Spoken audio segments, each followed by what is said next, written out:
Now that makes me think of something else I wanted to bring up with Dominic, since you're writing for The Stranger and you're battling with the PI. We're talking about, you just mentioned good stories are surprising and interesting and all those points that you mentioned. And that seems to me that that's what leads to us getting a plethora of the anti-marijuana stories, because they're flashy, there's a body count, there's something interesting.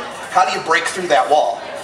Well, I mean, one of the problems, as far as the criteria that you mentioned, true, surprising, interesting, there's nothing really surprising about people getting busted for pot. We've read that story to death. But because there is a body count, it's sort of foisted upon us in the news sections as if this is something new. If there were any other recurring issue that happened day in, day out, and had no impact at all, you'd never see it covered in the papers. But they do push it on us, and I think that one of the great things that we can do as alternative media is sort of provide a stick and a carrot. When mainstream media gives one-sided coverage, I think that they need to get the stick, and I think that not just the institutions should be called out, because if you're calling out the Seattle Times, the PI, or Hearst newspapers, I mean, what do you really expect them to do? But if you can target the individual mainstream journalists from your blog and call them out by name and call them a stupid, credulous hack 10 times in a single post, so that when someone types their name into Google, their third hit is that they're a stupid, credulous hack. Could you give us some examples of some stupid and credulous hacks? Well, for instance, there is Paul Shakovsky and Vanessa Ho at the Seattle PI, who've written one-sided stories quoting such reliable sources as the DEA, the prosecutor's office, and the police. All three, a holy trinity of media coverage.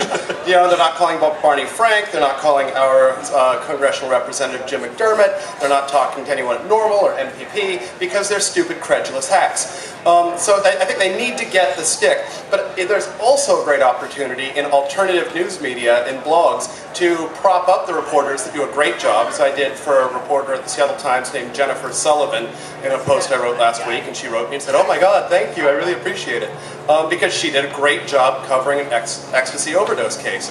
I didn't agree with all of her points of view, but she did a great job, and she deserves the carrot for it. The flip side of this, and I'll just wrap this up, is one of the things that we can also do in alternative news mediums is correct our own progressives. Like, for instance, Hempfest, the official theme this year is industrial hemp.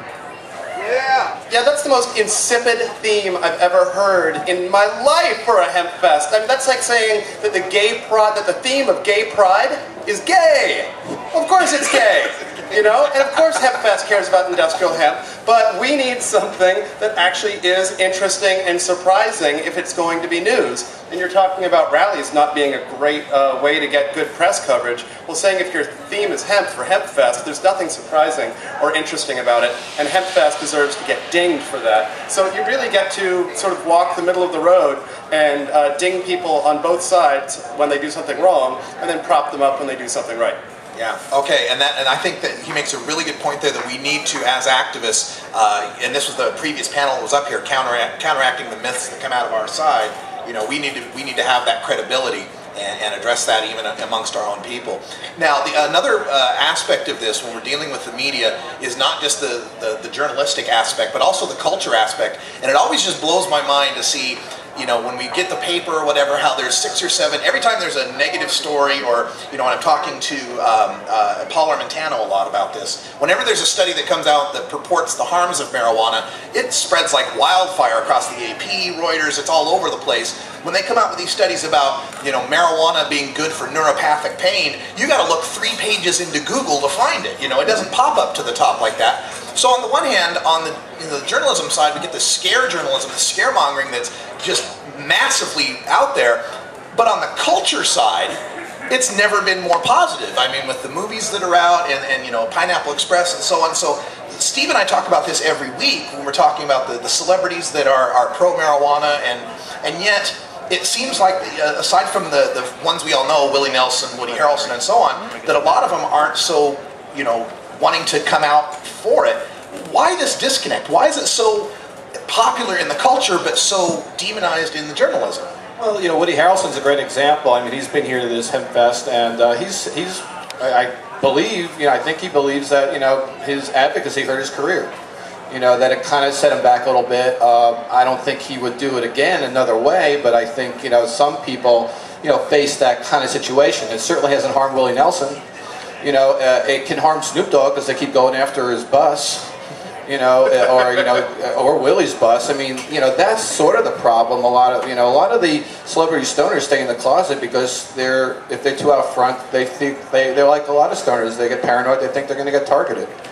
So they keep kind of to themselves. But that's why, I have this website, Celeb Stoner, to identify those who really are in support. Let's get behind them. Let's go to their movies.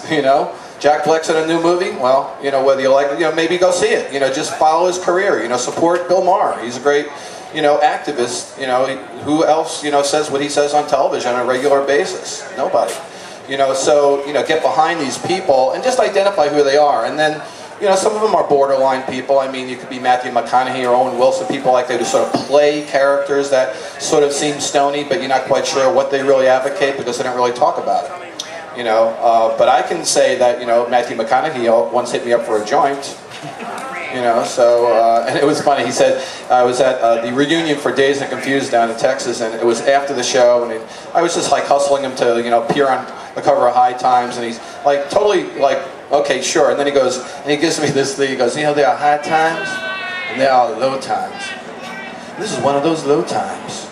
And I was like, what is this guy talking about? Matthew McConaughey's hitting me up for weed. And I dug in my pocket. Okay, here, dude. I mean, I barely had anything. I'm like from out of town. But so the people are out there, and so we just identify them. And then there's fun photos. Every once in a while, someone like Cameron Diaz kind of gets caught getting a joint passed to her from Drew Barrymore on the beach in Hawaii. Paparazzi grab it, and the people sort of love it because it just identifies someone like her who's a big star with marijuana. She's on our side, and they generally are. If they're smoking in public, they're certainly on our side. Are they going to be advocates and jump in bed with Norma and MPP? Maybe, maybe not. I mean, certainly MPP's made a lot of efforts out in LA to get a lot of the Hollywood celebrities involved. And that's a little bit more than Normal's been able to do over the years. But everybody's working everybody and trying to bring everybody into the fold. So I do think celebrities help drive things a bit, but that's only one element of it. I want to give people in the audience a chance to ask some media questions. So think if you've got some questions, we'll get to those in a second. But I just want to give this general question to the whole panel with regard to the intersection between marijuana culture and marijuana activism. Do these cultural portrayals and the popular culture now, is it hurting us more than helping us? If it is, how do we mitigate that? If it's helping us, how do we leverage it? And just anyone that wants to start on that one. I'll jump in on this one. It sure is, and it's sort of broad, but I mean, here we are at Hempfest, and there are a lot of people who aren't here, maybe because they're busy today or what have you.